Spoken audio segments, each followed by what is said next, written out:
The rise of the Bulgarslayer, Basil II's journey to power, the emperor who defied fate. The story of Basil II is not just the tale of a Byzantine emperor, it is a chronicle of survival, ambition, betrayal, and ultimately, dominance. In a world where empires crumbled under the weight of internal strife and external invasion, Basil II rose from the shadows of political puppeteering to become the most formidable ruler of the Eastern Roman Empire. But how did this son of the Macedonian dynasty transform from a powerless child emperor into the Bulgarslayer, feared and respected across the medieval world? This is his story. Basil's ascent was anything but smooth. Unlike legendary conquerors, who inherited power and wielded it effortlessly, he was born into a court where true authority lay not with the emperor, but with cunning aristocrats and military strongmen.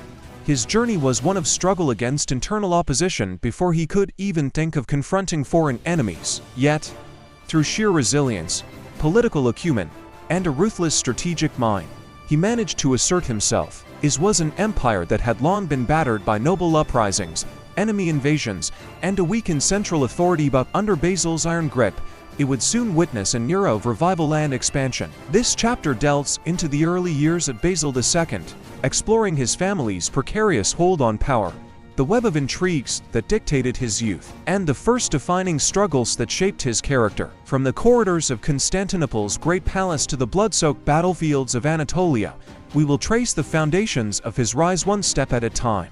The heir to a troubled throne, a dynasty in crisis, the Byzantine Empire of the 10th century was a realm of contradictions. At its core lay the powerful city of Constantinople, the jewel of Christendom, where the emperor ruled from the majestic halls of the great palace. Yet, for all its grandeur, the empire was in a fragile state. The Macedonian dynasty, established by Basil I over a century earlier, had given Byzantium some of its strongest rulers, but by the time Basil II was born in 958, the throne was little more than a figurehead position, manipulated by the powerful military elite. His father, Emperor Romanos II, was a ruler of luxury rather than strategy.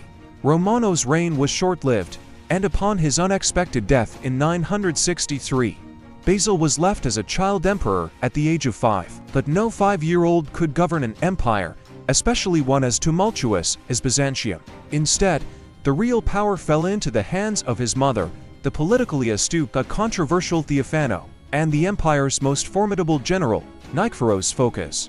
The guardian general, Nikephoros Phocas. Nikephoros Phocas was a warrior first and foremost. A brilliant military leader, he had reconquered vital territories in the east, earning the moniker the Pale Death of the Saracens. When Romanos II died, Theophano saw an opportunity. She married Nikephoros, securing a protector for her young sons, Basil and his brother Constantine. But Phocas was not content with being a mere guardian. He declared himself emperor, effectively sidelining the legitimate heirs. For 6 years, Nikephoros ruled as a soldier emperor, waging war on Byzantium's enemies while suppressing internal dissent. Yet, despite his martial prowess, his political naivety cost him dearly. His ruthless policies and lack of courtly finesse alienated key allies, and in 969, he was assassinated in a palace coup led by another general, John Zimisces. The second usurpation. John Zimisces was everything Nikephoros was not: charismatic, politically savvy, and adept at balancing military power with courtly intrigue. Like his predecessor, he swore to protect Basil and Constantine's rights to the throne, but in reality, he held all the authority. Under Zimisces, Byzantium reached new military heights, particularly in its campaigns against Bulgaria and the Kievan Rus. However, fate intervened when Zimisces died suddenly in 976, leaving an 18-year-old Basil II to finally inherit his empire. But power on paper meant nothing. The true ruler of Byzantium was not the young emperor, but Basil Panos, the cunning eunuch who controlled the imperial court. If Basil II wanted to rule in truth, he would have to fight for it. To battle for control. Basil versus the aristocracy. The moment Basil II assumed power, he faced his first great challenge, not an external enemy, but a civil war ignited by the empire's most powerful noble families. The aristocracy had grown to strong under Nikephoros and Zimisces, and they had no intention of bowing to a young and unproven emperor. One of the first to challenge Basil's authority was Bulgarslayer, a powerful general who declared himself emperor in 976. With the support of the Anatolian military elite, he waged war against Basil's forces, winning several decisive victories. At this moment, it seemed that Basil would become just another powerless figurehead, swept aside by the ambitions of greater men. However, fate and strategy favored the young emperor. Basil Lecapenus, desperate to keep the throne out of Scleros' hands, summoned another powerful noble, Bardas Phocas, to crush the rebellion. In 979, Phocas defeated Scleros, forcing him to flee into exile. Yet, this was merely a temporary victory. With Scleros gone, Phocas now saw himself as the true power behind the throne, and in 987, he too rebelled. The turning point, the Varangian Gamble. With two of the most powerful generals in Byzantium vying for the throne, Basil was in dire straits. However, he possessed one crucial asset: diplomatic cunning. In a move that would change history, Basil turned to the Kievan Rus for aid. He struck a deal with Prince Vladimir of Kiev. In exchange for military support, Basil would give his sister, Anna, in marriage to Vladimir. This alliance brought Basil 6,000 fearsome Varangian warriors, elite Norse mercenaries whose loyalty was unquestionable. With his newfound army, Basil struck back. In 989, he personally led his forces against Bardas Phocas at Abydos. The battle ended in a dramatic and decisive victory. Phocas collapsed and died in the midst of battle, his forces scattering in disarray. With Phocas dead, Scleros surrendered shortly after, and for the first time in his reign, Basil was the uncontested ruler of the Byzantine Empire. The dawn of a new era. Basil II had survived the treacherous politics of the Byzantine court, outmaneuvered the greatest generals of his time, and secured his place on the throne. But his true legacy had yet to be written. His empire was still fragile, and dangerous enemies lurked on all fronts. His next challenge would come from the west, from the resurgent Bulgarian Empire and its formidable ruler, Tsar Samuel. The stage was set for the greatest military campaign of Basil's life. The Bulgarslayer was about to rise. The road to supremacy.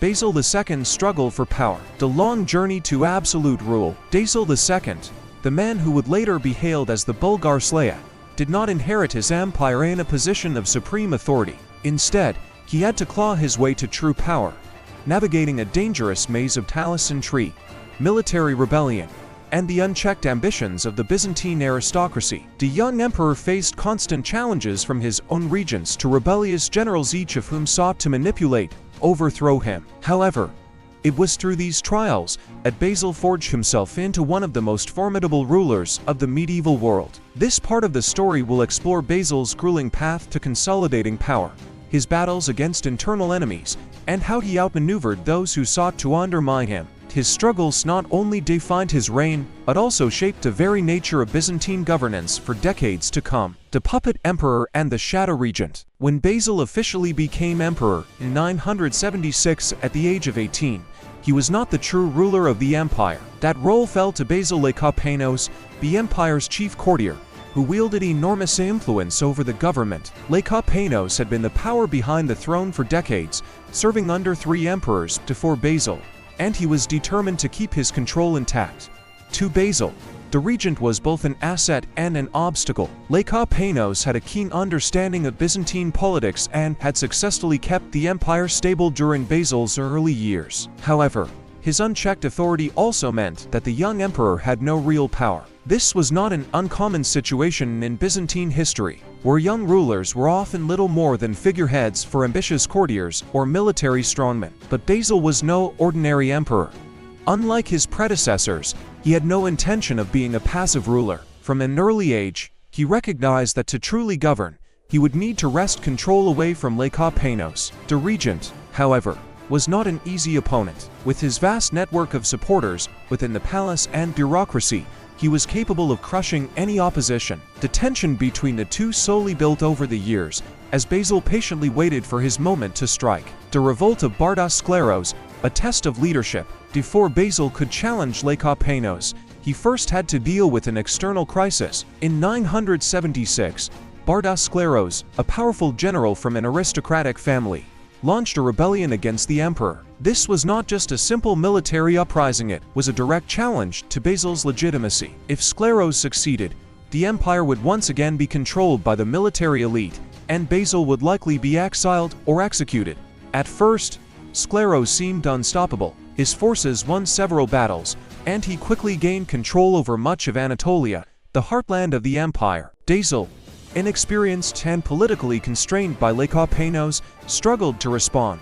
But the emperor had one advantage: he was patient and willing to play the long game. Rather than confronting Scleros directly, he turned to an old Byzantine strategy: divide and conquer. Recognizing that the powerful noble Bardas Phocas was also a rival to Scleros, Basil cleverly positioned himself as an ally of Phocas, granting him military command and urging him to take on Scleros. The result was a bloody civil war between two of the most powerful Byzantine families, which ultimately led to Scleros' defeat in 979.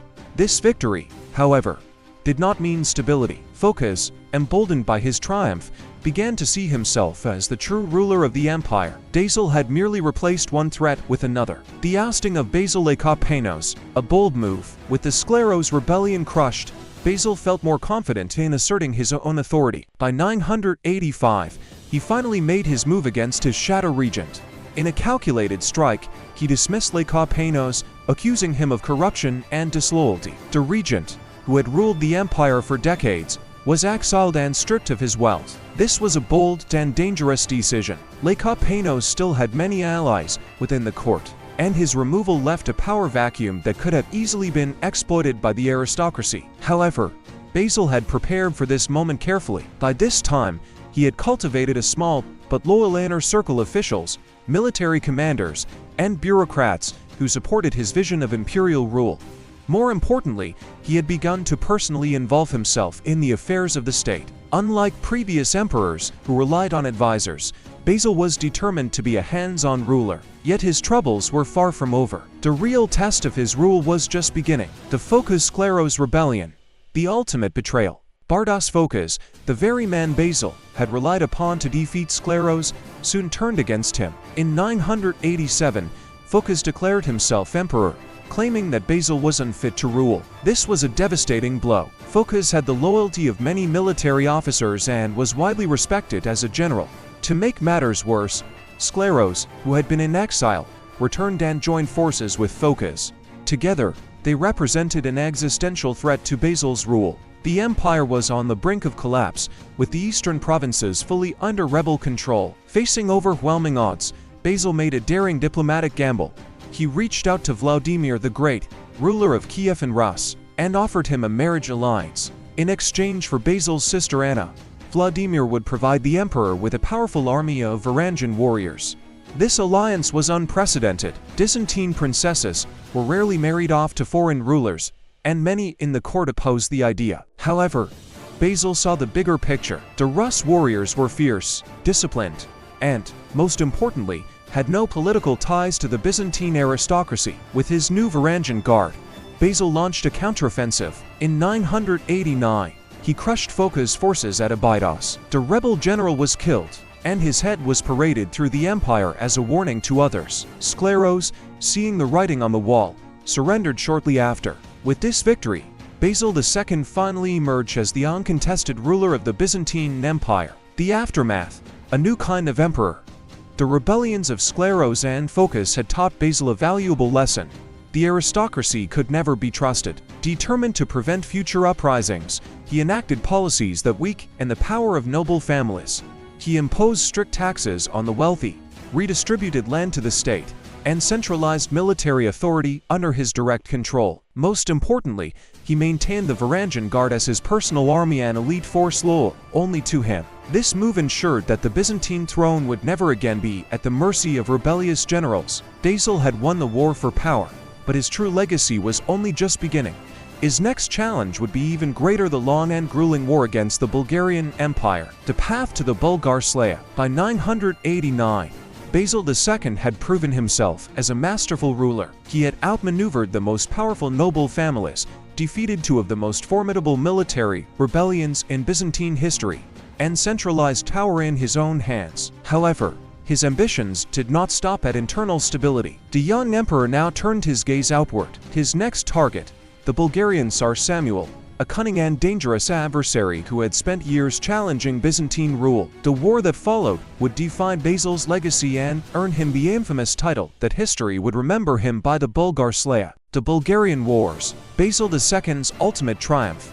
A war that would define an empire. By the time Basil II had consolidated his rule, he had already faced insurmountable odds, from political betrayals to full-scale military rebellions. But his greatest test was yet to come. The conflict between Byzantium and Bulgaria was not just another frontier war, it was a war for dominance in the Balkans, a struggle between two civilizations, and a personal vendetta that would shape Basil's legacy. The Bulgarian Tsar Samuel, a fierce and cunning ruler, had spent decades resisting Byzantine rule, carving out a powerful empire that stretched from the Danube to the Aegean. For Samuel, survival against the mighty Byzantines was a matter of national pride. For Basil, the annihilation of Bulgaria was the final step towards securing his empire's supremacy. This war would be unlike any other. It would be brutal, unrelenting, and marked by moments of both genius and cruelty. And when it finally ended, the world would remember Basil II by a single name, the Bulgarslayer. The rise of Tsar Samuel. Before Basil II could even dream of conquering Bulgaria, he had to understand the man he was facing. Tsar Samuel was no ordinary warlord. He was a master of asymmetric warfare, using hit-and-run tactics, ambushes, and psychological warfare to keep the Byzantines off balance. Samuel's empire was vast, stretching from the mountains of Macedonia to the plains of Thrace. But his true strength lay not in his land, but in his mobility. Unlike the rigid formations of the Byzantine army, the Bulgarians fought in small, fast-moving raiding parties. They avoid direct confrontation, instead harassing Byzantine supply lines, burning villages, and striking when least expected. Basil, who had already learned painful lessons from his previous military defeats, knew he could not win this war through sheer brute force. Instead, he needed a strategy that would dismantle Bulgaria piece by piece, cutting off its supply routes, isolating its strongholds, and forcing Samuel into a final, decisive battle.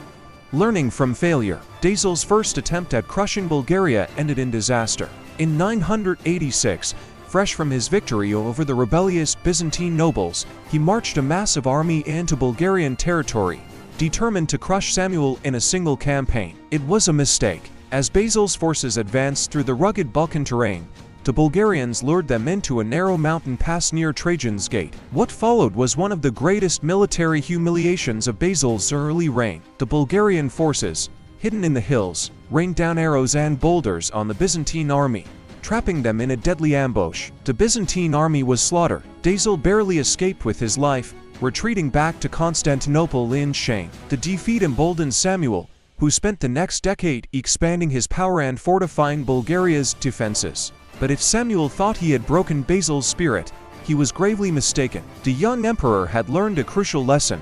Bulgaria could not be defeated in a single battle. Instead, it had to be systematically dismantled, one fortress, one city, one province at a time. The grand strategy of Basil II. Basil spent the next several years rebuilding his forces, training a new generation of soldiers, and studying the geography of Bulgaria. By 991, he was ready to launch a new offensive, one based not on direct confrontation, but on strategic encirclement. His plan was simple, but devastating. 1. Cut off Bulgaria from its allies. Basil secured alliances with Serbia and Croatia, ensuring that Samuel would receive no external support. He also launched diplomatic missions to the Rus and the Pechenegs, keeping other potential threats at bay. 2. Divide and conquer. Instead of marching straight into Bulgarian territory, Basil attacked Macedonia and Thrace, seizing key fortresses and isolating Samuel's forces from their supply lines. 3. Target the Bulgarian heartland.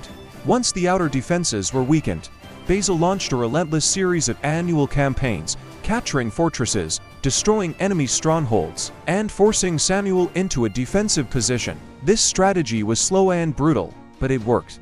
Over the next 2 decades, the Byzantine war machine steadily dismantled Bulgaria's power base. The Battle of Kleidion in 1014. By 1014, Samuel's once mighty empire was on the brink of collapse. His forces had been worn down by years of relentless Byzantine assaults, and his defensive lines were stretched to the breaking point. Basil saw his opportunity to end the war once and for all. Samuel's final stand took place at Kleidion, a narrow mountain pass where the Bulgarian forces had built massive fortifications. The pass was virtually impenetrable. Any Byzantine attack would be met with a rain of arrows, stones, and spears from the fortified heights. But Basil had prepared for this moment. While his main army launched repeated frontal assaults to keep the Bulgarians occupied, he secretly sent his general Nikephoros Xiphias on a flanking maneuver. Xiphias led a force of elite soldiers through a hidden mountain path, emerging behind the Bulgarian lines. The effect was catastrophic. Caught between two Byzantine forces, the Bulgarians panicked. Many tried to flee, only to be cut down. The slaughter was immense. Thousands of Bulgarian soldiers were captured, and the last remnants of Samuel's once great army were annihilated. But it was what came next that would forever seal Basil's reputation. The birth of the Bulgarslayer. In one of the most infamous acts of medieval warfare, Basil ordered the blinding of 15,000 captured Bulgarian soldiers.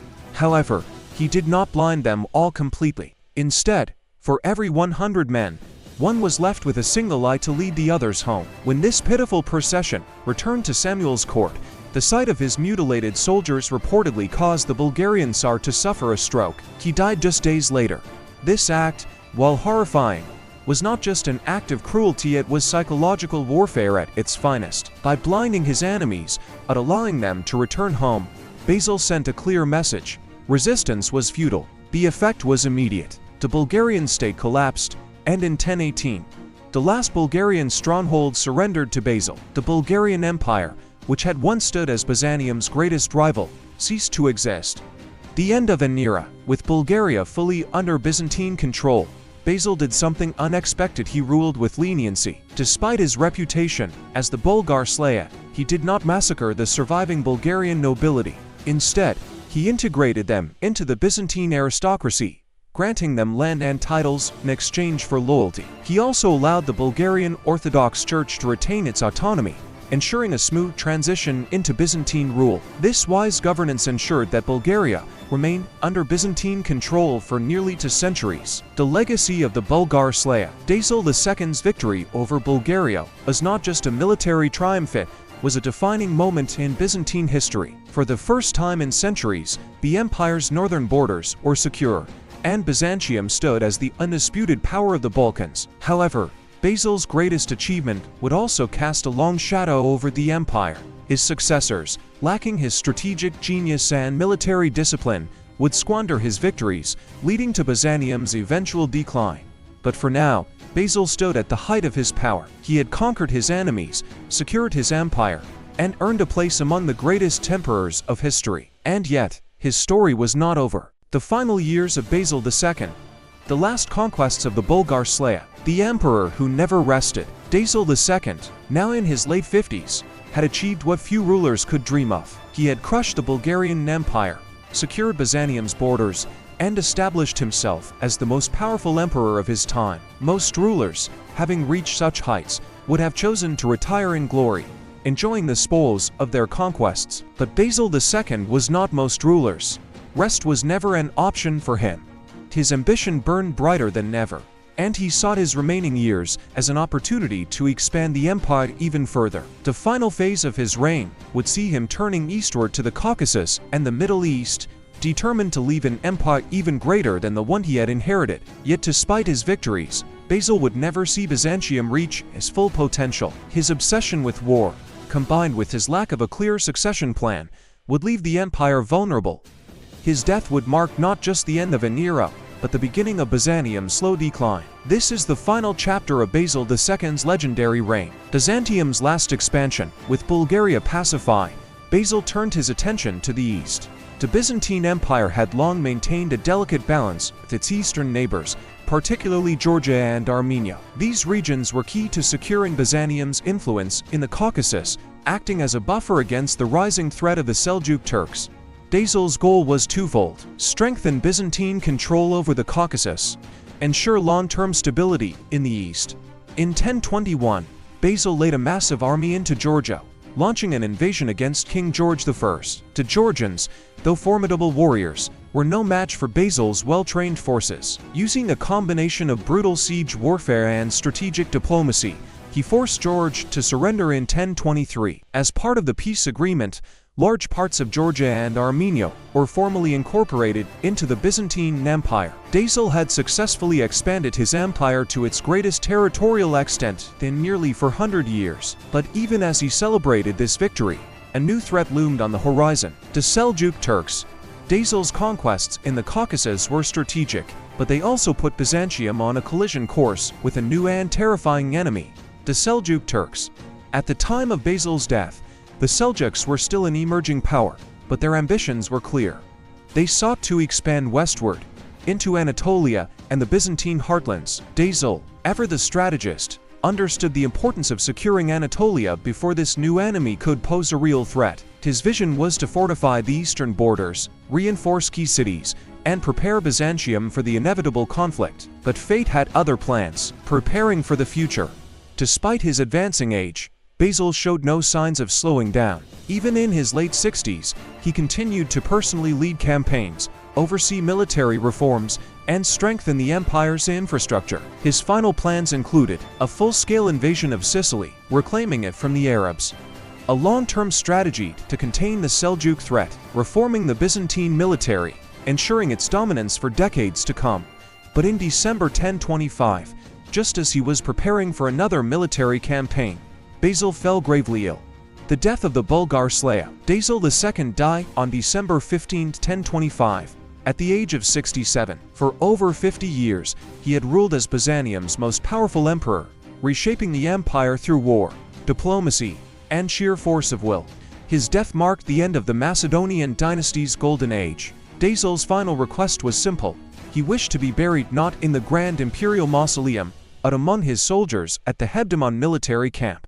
His tomb bore an inscription that captured the essence of his reign: "From the day, and the King of Heaven called upon me to become emperor, no one saw my spear lie idle." Even in death, he remained the warrior emperor. The legacy of Basil II. Basil's reign left an immense impact on Byzantium, but it also created challenges that his successors failed to overcome. His successes included the defeat of Bulgaria and the creation of a stable Balkan frontier, the expansion of Byzantium's eastern borders, securing Georgia and Armenia, the strengthening of the Byzantine military, ensuring decades of dominance. But his failures were just as significant. No clear succession plan, leading to political instability after his death, a growing reliance on the Varangian Guard, weakening the native military elite, the failure to prepare for the rise of the Seljuk Turks, leaving Byzantium vulnerable. Just 46 years after his death, in 1071, Byzantium would suffer one of its greatest defeats at the Battle of Manzikert, where the Seljuk Turks crushed the Byzantine army. The very empire that Basil had spent his life securing would begin to unravel. The warrior who became a legend. Basil II's story is one of unmatched perseverance, of an emperor who refused to accept defeat and reshaped the fate of an empire. His legacy as the Bulgarslayer remains one of history's most awe-inspiring tales. But in the end, even the greatest emperors cannot escape time. His death marked the beginning of Byzantium's slow decline, a reminder that no empire, no matter how strong, is eternal. And yet, for as long as history is remembered, so too will the name Basil II, the Bulgarslayer.